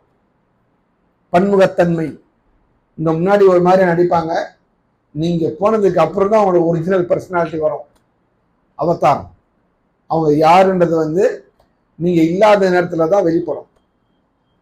இதுல சில நேரத்துல அண்டர்ஸ்டாண்டிங்கும் இருக்கும். ஒரு பேரண்ட்டுக்கு அவங்களோட உண்மை முகம் தெரியும், ஆனா அவங்களுக்குள்ள ஒரு டீலிங் இருக்கும், நீ என்ன மாட்டி விட நான் உன்னை மாட்டி விடலன்ட்டு. சரியா? இரண்டாவது இந்த நேரத்துல செய்ய வேண்டிய ஒரு விஷயம் என்னன்னு சொன்னா, parents need to talk about the children. ஒன்னு, parents should talk with the children. Second, parents should talk about the children. பிள்ளைய பத்தி கணவன் மனைவி தாய் தந்தையும் டிஸ்கஸ் பண்ணணும். எப்படி பண்றான், என்ன பண்றான், எப்படி நடந்திருக்கு, எதை பிரச்சனை இருக்குதா, ரெண்டு பேரும் அதை ஒரே லைன்ல இருக்கணும். அப்ரோச் வேற மாதிரி பண்ணலாம். நான் ஸ்ட்ராங்கா இருக்கிறேன், நீ கொஞ்சம் விட்டு கொடுத்து குடி, அந்த டீலிங் எல்லாம் நீங்க பேசிக்கலாம். ஆனா ரெண்டு பேருமே அந்த சேம் பேஜ், அந்த பிள்ளையோடைய நிலையை பற்றிய அந்த புரிதல் ரெண்டு பேருக்கும் இருக்கணும். இருந்தாதான் அந்த தர்பியா நடக்கும். ஒரு விஷயம் பையன் பார்க்கறான், உதாரணத்துக்கு ஒரு சின்ன உதாரணங்க, பையன் சினிமாவுக்கு போறான்னு வச்சுக்கோங்களேன், வாரத்துக்கு ஒரு ஆள் சினிமாவுக்கு போறான், அப்பாவுக்கு தெரியாது, அம்மாவுக்கு சினிமா ஹராம்னு தெரியாது. சொல்லுது புரியுதா? அப்பாவுக்கு பையன் சினிமாவுக்கு போறது தெரியாது, அம்மாவுக்கு அவன் பண்ற காரியமே ஹராம்னு தெரியாது. அப்போ ரெண்டு பேருக்கு புரிதல் இருக்குமா? அம்மா இதுல என்ன இருக்கு அப்படின்னு இருப்பாங்க. அப்பாவுக்கு தெரியாது, தெரிஞ்சா என்ன நடக்கும்? அப்பா அம்மா தான் சண்டை நடக்கும். இதுல என்ன தப்பு இருக்கு, இல்ல அது தப்புன்னு ரெண்டு பேரும் சண்டை போடுவான். பையன் பாடி இன்னொரு ஷோக்கு போயிடுவான். So first they have to be on the same page. அவங்களுடைய புரிதல் எது கூடும், எது கூடாது, எது நன்மை, எது தீமைன்றதை பொறுத்தவரை அவங்க ரெண்டு பேர் மத்தியில ஒரு சிங்க் இருக்கணும், ஒரு அண்டர்ஸ்டாண்டிங் இருக்கணும். இது கூடும், இது கூடாது, நம்ம வீட்டில் இது செல்லும், இந்த நம்ம வீட்டில் செல்லுபடி ஆகாது. In my house this should not happen, this should happen.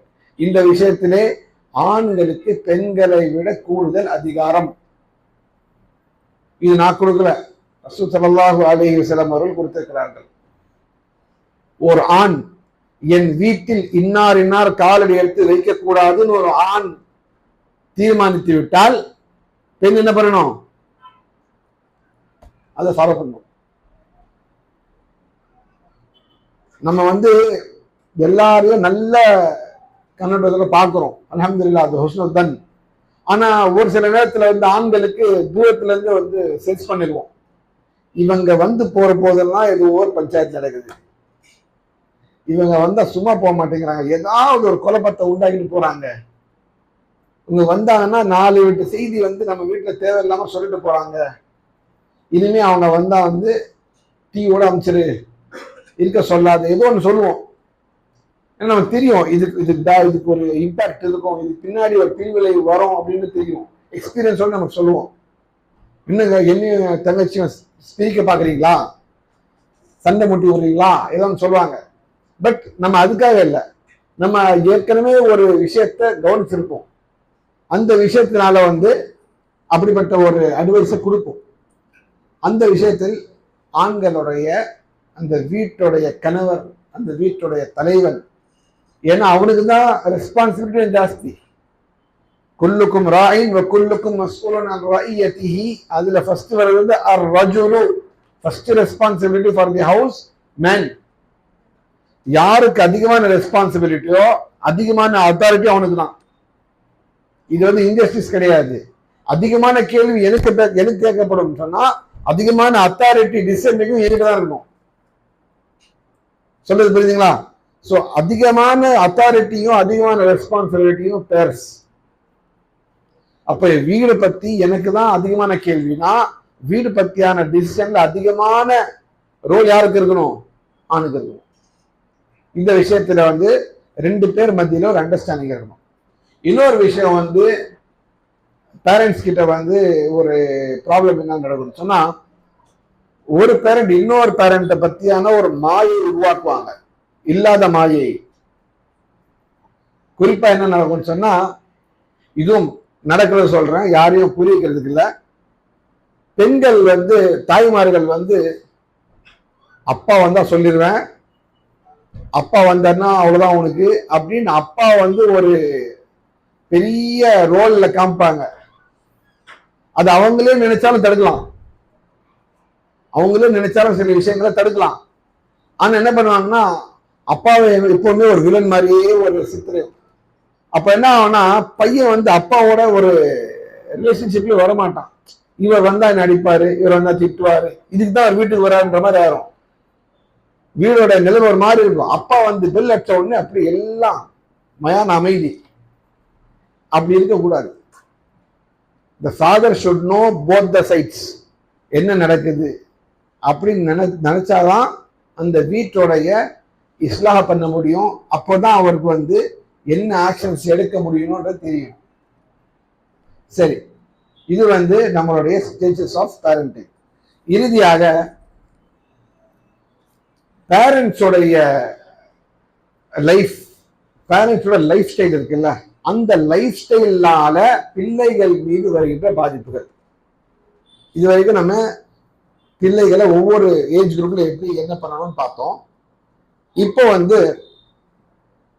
நாம நம்ம வாழ்க்கையில நடந்துக்கிற விதத்தை பொறுத்து நம் பிள்ளைகளோட வாழ்க்கையில ஏதாவது இம்பாக்ட், பாதிப்புகள் இருக்கின்றதா அப்படின்னா கண்டிப்பாக இருக்கிறது. சூரத்துல் கஹ்ஃபிலே மூசா அலைஹிஸ்ஸலாம், ஹிதர் அலைஹிஸ்ஸலாம் உடைய சம்பவத்தை குறிப்பிடும் போது 3வது சம்பவம், وَأَمَّا الْجِدَارُ فَكَانَ لِغُلَامَيْنِ يَتِيمَيْنِ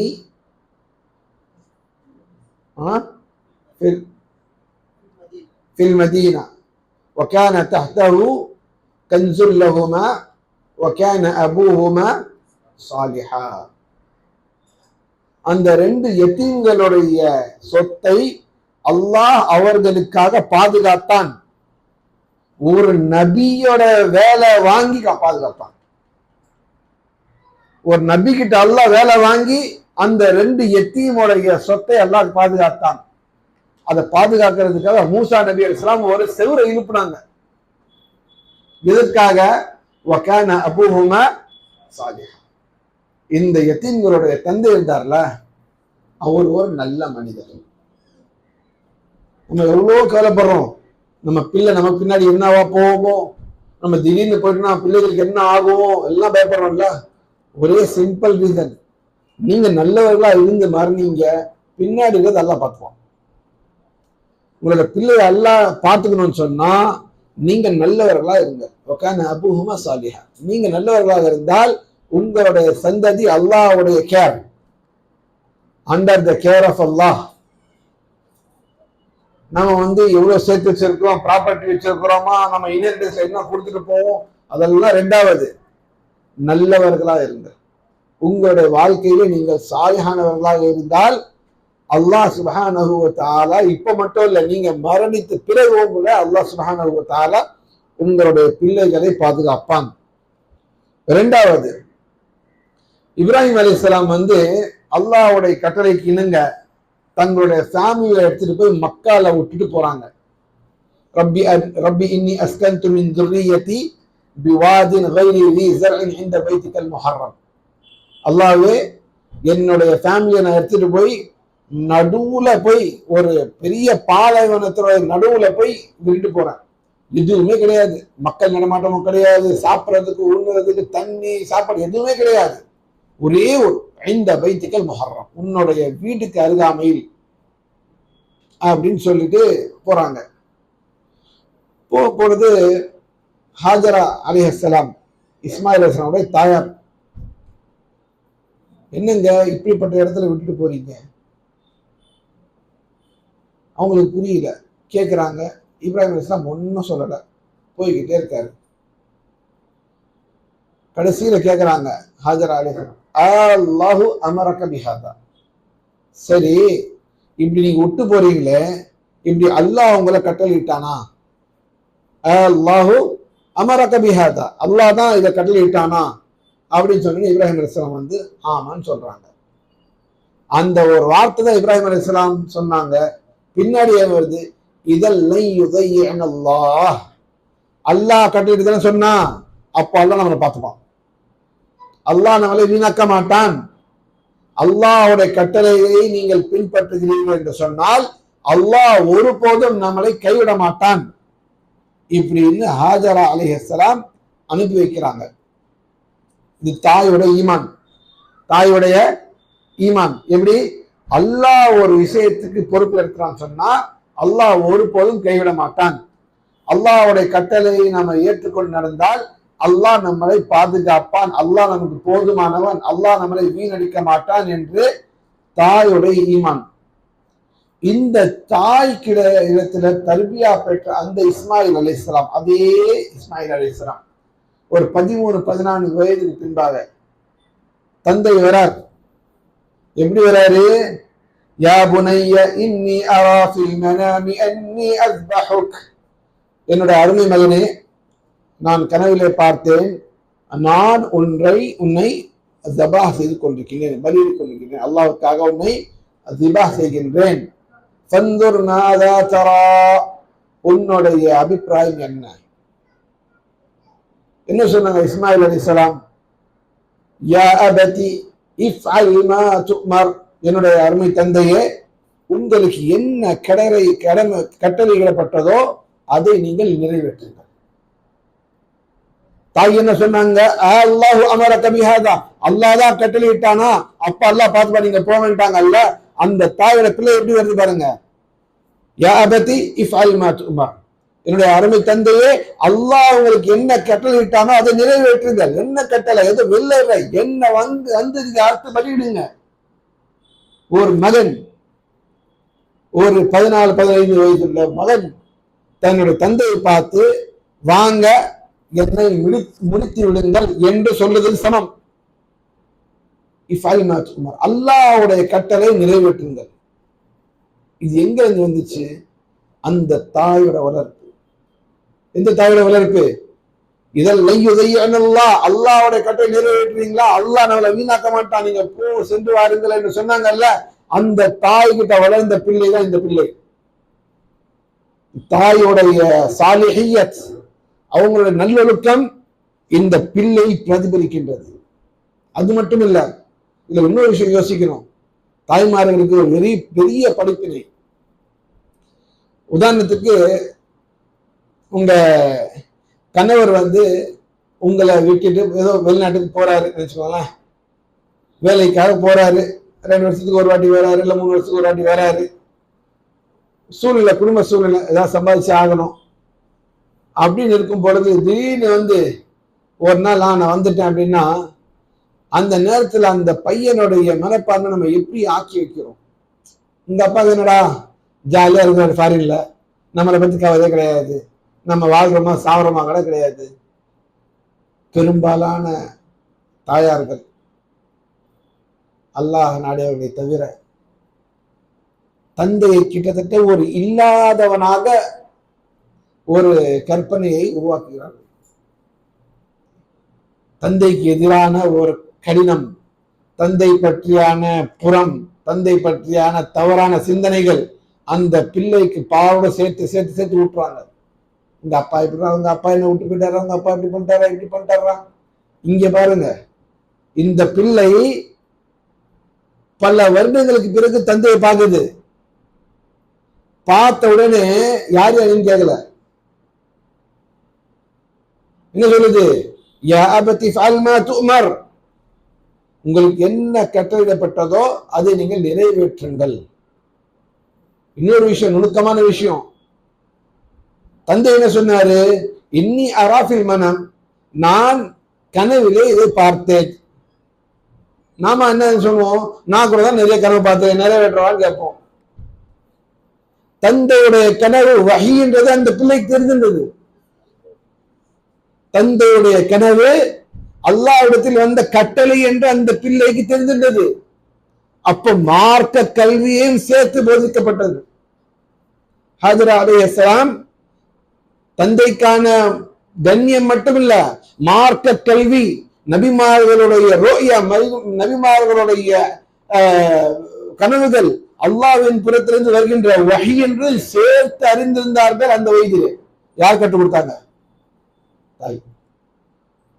சொல்லுவாங்க, பெடவுன்ல இருந்தாதான் ஷோரூம்ல இருக்கும்னு. என்னது? கல்வி பெடவுன்ல இருந்தா ஷோரூம்ல வரும். தாய் கற்றுக் கொடுக்கணும்னா தாய்கிட்ட என்ன இருந்திருக்கணும்? தாய்கிட்ட கல்வி அதிகமா இருந்திருக்கணும். இப்போ உள்ள தாய்மார்கள், தந்தைமார்கள் என்னது, அந்த ஏர்போர்ட்ல லக்கேஜ் பெல்ட் மாதிரி இந்த பக்கம் இஸ்லாமிக் ஸ்கூல்ல போய் போட்டோம்னா அப்படியே ப்ராசஸ் ஆகிட்டு அந்த கூட வெளில வந்துடணும். நாம ஒன்றும் கத்துக்க மாட்டோம். நான் பண்ற அதிகபட்ச குழந்தைக்கு பண்ணிருந்தது, ஒரு இஸ்லாமிக் ஸ்கூல்ல போய் பார்த்துட்டோம்னா போட்டு விட்டோம் பையனை, அந்த பக்கம் பெல்ட்ல இருந்து வரும்போது அப்படியே கிளீன் ப்ராசஸ் பேக்டா வரணும். நாம ஒன்றும் கத்துக்க மாட்டோம். நமக்கு குரான் படிக்க தெரியாது, நமக்கு ஹதீஸ் படிக்க தெரியாது, நம்ம குரான் ஓத மாட்டோம், மரணம் செய்ய மாட்டோம், நம்ம மார்க்கத்தை பேணி காக்க மாட்டோம், வீட்டுல ஹராமான விஷயம் தடுக்க மாட்டோம். ஆனா பிள்ளை மட்டும் எப்படி வந்துடணும்? பாலிஷ்டா வந்துடணும். எப்படி வரும்? அந்த தாய் அந்த பிள்ளைக்கு அவ்வளவு சொல்லி கொடுத்தாங்கன்னா தாயோட எழுப்பி எவ்வளோ? ஆகையால் அந்த தந்தையின் பால் இருக்கின்ற அந்த கண்ணியத்தை ஊட்டியது அந்த தாய். அந்த தாய் சாலிஹானவளாக இருந்தால் பிள்ளையிலும் அந்த சாலிஹியத் பெறப்படும். தாய் நல்ல ஒழுக்கம் இருந்தால் அந்த ஒழுக்கம், அந்த பண்பு, அந்த நற்குணம் பிள்ளையில் பிரதிபலிக்கும். இதுக்கான உதாரணம் இஸ்மாயில் அலைஹிஸ்ஸலாத்து வஸ்ஸலாமுடைய அந்த தியாகம். அதே போல் அல்லாஹ் சுப்ஹானஹு வ தஆலா கூறுகின்றார், வல்லதீன ஆமனூ வத்தபஅத்துஹும் ذُرِّيَّتُهُم பிஈமான், யார் ஒருவர் நம்பிக்கை கொண்டாரோ அவருடைய ஃபேமிலி மெம்பர்ஸும் சந்ததியரும் ஈமான் கொண்டார்களோ, அல்ஹக்னா பிஹிம் ذُرِّيَّتُهُம், மறுமையிலே நாம அவங்களையும் அவங்களோட ஃபேமிலியோட சேர்த்து வைப்போம்ன்றாங்களாம். நம்ம பெற்றோர்களை இழந்தவர்கள் இருப்போம், அவங்கள நம்ம மறுமையில சந்திக்கணும், ஜன்னத்துல சந்திக்கணும் அப்படின்னு ஆசைப்படுவோம். அல்லாஹ் சுப்ஹானஹு வ தஆலா நம்மை நம் பெற்றோருடன் சேர்த்து வைப்பானாக ஜன்னத்திலே. ஆமீன். அதே போல் நம் பிள்ளைகளும் நம்மோடு இருக்க வேண்டும், மறுமையிலும் இருக்க வேண்டும் அப்படின்ற ஆசை எந்த ஒரு தந்தை எந்த தாய் இருக்காது. இருக்கணும்ல. ரெண்டு கண்டிஷன். வல்லதீன ஆமனு, நீங்க ஈமான் கொள்ளணும். வத்தபஅத்தும் ذُرِّيَّتُهُم بِإِيمَانٍ, உங்களுடைய சந்ததியினரும் ஈமானில் மரணிக்க வேண்டும். அப்படி பண்ண என்ன ஆகும்? அல்ஹக்னா பிஹிம் ذُرِّيَّتُهُم, அவர்கள் அவரோட ஃபேமிலியோட அல்லாஹ் மறுமையிலே சொர்க்கத்திலே சேர்த்து வைப்பான். அப்போ உங்களுடைய நற்குணம், உங்களுடைய சாலிஹியத், உங்களுடைய இஸ்லாம், உங்களுடைய தீன் பற்றி உங்களுடைய பிள்ளைகளிலும் பிரதிபலிக்கும். வல்லதீன தபஅத்துஹும், அவர்களை ஈமானில் யார் பின்தொடர்கிறார்களோ, நீங்களும் ஈமான் கொள்ளுங்க, உங்களுடைய பிள்ளைகள் ஈமான் கொள்வாங்கன்னு சொல்ற அல்லாஹ். யார் ஈமான் கொள்வாரோ அவர்களுடைய சந்ததியினர் அவர்களுடைய ஈமானை பின்தொடர்வார்களோ, வல்லதீன தபஅத்துஹும் ذُرِّيَّتُهُم بِإِيمَانٍ, அவர்களை அவர்களுடைய பிள்ளைகள் அவர்களை பின்பற்றுவார்கள் ஈமானிலே. அப்போ உங்களுடைய பிள்ளைகள் உங்களுடைய ஈமானை பின்பற்ற அளவுக்கு உங்களுடைய ஈமான் இருக்குதா? அதான் கேள்வி. என் பிள்ளை என்னோட ஈமானை பின்பற்ற அளவுக்கு என்னோட ஈமான் இருக்குதா? அப்ப நான் என்னுடைய ஈமானை அதிகரிக்க வேண்டும். என்னுடைய பிள்ளை அதை பார்த்து பாடம் கற்கிற அளவுக்கு என்னுடைய ஈமான் இருந்தால்தான் என்னுடைய பிள்ளைகள் அந்த ஈமானை பின்பற்ற முடியும். அப்போ நாம் நல்லவர்களாக இருந்தோம் சொன்னால் மறுமையிலே, இந்த உலகத்துல மட்டும் கிடையாது, மறுமையிலும் நம்முடைய பிள்ளைகள் நன்றாக இருப்பார்கள்.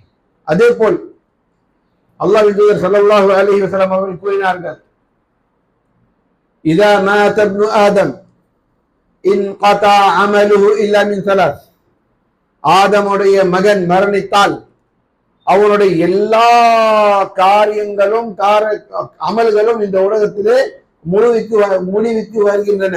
இல்லா மின் ஸலாஸ், மூன்றை தவிர. சதகத்தின் ஜாரியா, நிலைத்து நிற்கக்கூடிய தான தர்மங்கள். அவ் இல்மின் யுன்தஃபஉ பிஹ், அவர் விட்டு சென்ற பயனுள்ள கல்வி.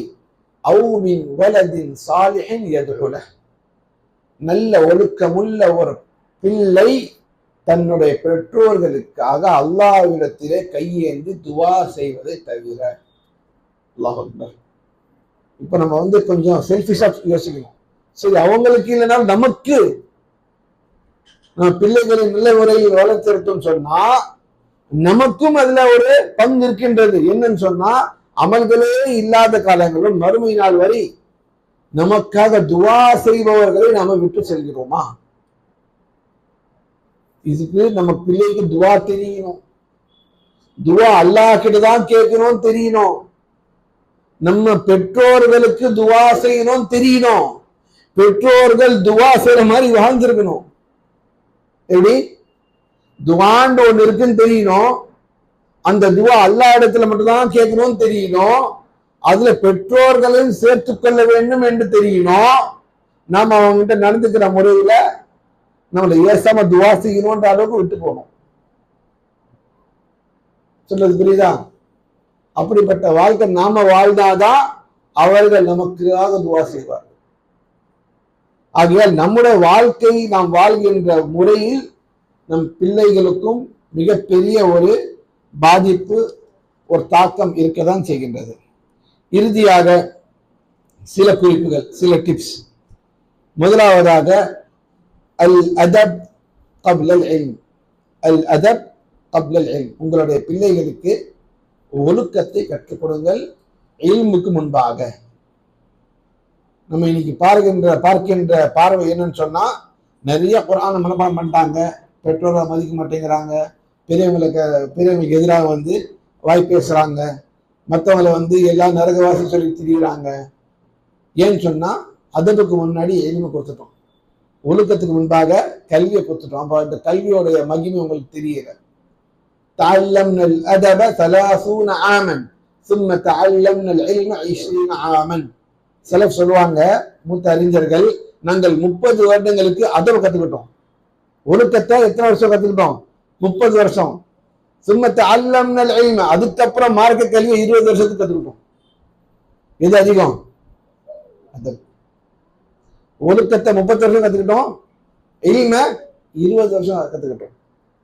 நம்ம சமுதாயத்தில் அது காணும். அதனால பிள்ளைகளுக்கு அதர் சொல்லிக் கொடுங்க முதலாவதாக. இரண்டாவதாக அல் கைஃபியா கப்லல் கம்மியா, குவாலிட்டி பிஃபோர் குவான்டிட்டி.